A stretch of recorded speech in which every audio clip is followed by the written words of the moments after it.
حامدا ومصليا أما بعد أعوذ بالله من الشيطان الرجيم بسم الله الرحمن الرحيم يا حسرة على العباد ما يأتيهم من رسول إلا كانوا به يستهزئون سورة یاسین۔ وَلَقَدْ كَذَّبَتْ رُسُلٌ مِّن قَبْلِكَ فَصَبَرُوا عَلَى مَا أُوذُوا رب اشرح لي صدري ويسر لي أمري واحلل عقدة من لساني يفقهوا قولي۔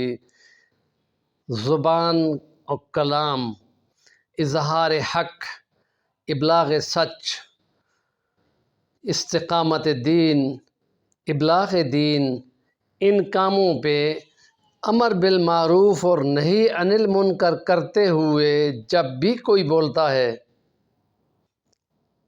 رجیم چینج اور شیطانی قوتیں ان کو روکتی ہیں، اور اگر وہ بڑے لوگ ہوں، طاقتور ہوں، تو وہ ان کو زبردستی روکتے ہیں اور اپنے حمایتی ملا کر ان کو تکلیف دیتے ہیں۔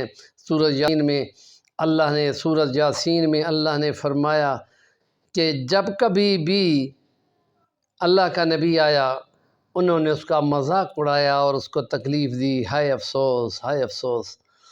اور سورۃ النام میں فرمایا کہ جتنے بھی نبی آئے، رسول آئے، ان کو انہوں نے تکلیف دی، ان پہ جھوٹ جھٹلانے پہ اور تکلیف دینے پہ انہوں نے صبر کیا۔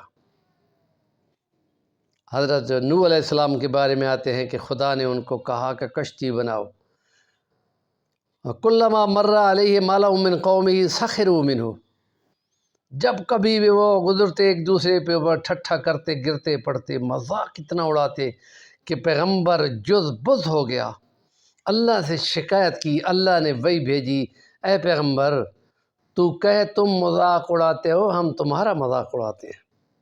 اور اس وقت انہوں نے جان لیا کہ یہ تو کیا پلاننگ تھی کہ پہاڑ بھی اس پانی میں ڈوب گئے، اور اکیلی کشتی ان کی پہاڑوں کے سے اوپر، بلندیوں پر، پہاڑوں سے اوپر پانیوں پہ وہ لہر اڑاتی ہوئی چل رہی تھی اور وہ نیچے ڈوب کے مر چکے تھے۔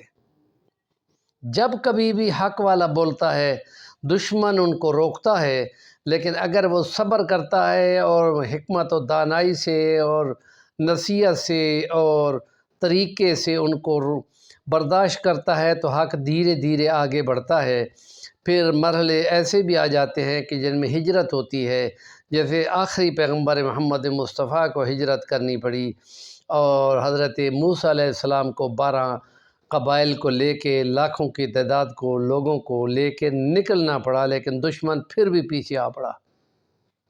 یہ خدا کے اصول ہیں۔ یہی طریقہ علماء میں تھا کہ ان علماء کو تکلیفیں دی گئی۔ ابن تیمیہ کو جیلوں میں ڈالا گیا، ابن رجب جس کو سننے کے لیے 40 ہزار کا مجمع ہوتا تھا، بنی عباس کے دور والے ان کو روکتے تھے، جیلوں میں ڈالتے تھے، اور لوگ ان کے قریب بیٹھنے کے لیے 10 ہزار درہم کا خرچہ کرتے تھے کہ اس کی تقریر سنیں گے۔ ابن تیمیہ، ابن رجب، ابن قیم ان کو سنتے تھے، اور امام احمد بن حنبل کو بنی عباس کے معتزلہ نے کتنی تکلیفیں پہنچائی اور یہ مجبور کیا کہ جو ہمارا نظریہ ہے کہ قرآن خلق ہے وہ مان لو، اور وہ آگے سے ڈٹے رہے۔ اور امام شافعی کے ذریعے نبی پاک نے ان کو حوصلہ بھیجا کہ صبر سے رہنا، تمہاری آزمائش ہے، اور پھر وہ ڈٹے رہے اور آخر پہ اللہ نے فتح دی۔ مرحلے بڑے مشکل کے ہیں، لیکن حق ہے ہی کڑوا۔ الحق کو مرن ولو کان درن، قیمتی ترین موتی بھی ہو لیکن ہے تکلیف والا، برداشت کرنا پڑتا ہے، ابلاغ کرنا پڑتا ہے، آہستہ آہستہ، دھیرے دھیرے۔ ہمارے چینل کے نام ہے صفی الوانی، ضرور سبسکرائب کریں۔